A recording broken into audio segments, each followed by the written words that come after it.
தமிழர். நாங்கள் 1980 வந்து இந்தியாவுக்கு வந்துட்டோம்.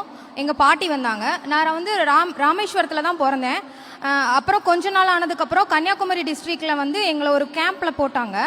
அதுக்கப்புறம் அங்கே தான் வந்து ஸ்கூலெல்லாம் படித்தோம். அதுக்கப்புறம் 12th முடித்ததுக்கப்புறம் வந்து நான் என்ன படிக்கணும்னு யோசிச்சுட்டு இருக்கும்போது எங்களுக்கு வந்து டிகிரி வந்து படிக்க எந்த ஒரு வாய்ப்புமே கொடுக்கல. ஏன்னா நாங்கள் படிக்கக்கூடாதுன்னு சொல்லிட்டாங்க. அப்புறம் ஆர்ட்ஸ் படித்தாலும் சரி, அதுக்கப்புறம் என்ன ஒரு டிகிரி படித்தாலும் சரி, ஏதாவது ஒரு போராட்டம் பண்ணி தான் நாங்கள் படிக்கணும்.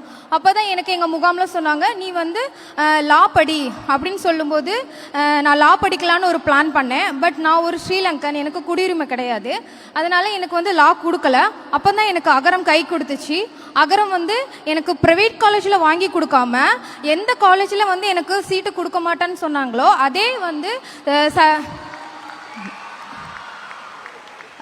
திருநெல்வேலி அரசு சட்டக்கல்லூரியில் எனக்கு சீட்டு வாங்கி கொடுத்து அங்கே 5 வருஷம் நான் லா படித்து 2019 என்ரோல்மெண்ட் பண்ணி இப்போ 5 வருஷம் அனுபவத்தோட ஒரு சிறந்த லாயராக நான் இப்போ இருக்கிறேன். இப்போ நான் தனியாக வந்து வழக்கு நடத்திட்டும் வரேன். இந்த வாய்ப்பை கொடுத்ததுக்கு அகரத்துக்கு ரொம்ப நன்றி. நன்றி. ஒரே ஒரு விஷயம் நான் சொல்லிக்கணும். நான் ஸ்ரீலங்கன்லேயே தமிழ்நாட்டிலேயே முதல் லாயர். அதை நான் சொல்ல மறந்துட்டேன். அதனால சொல்லணும்னு ஆசைப்பட்டேன். தேங்க்யூ.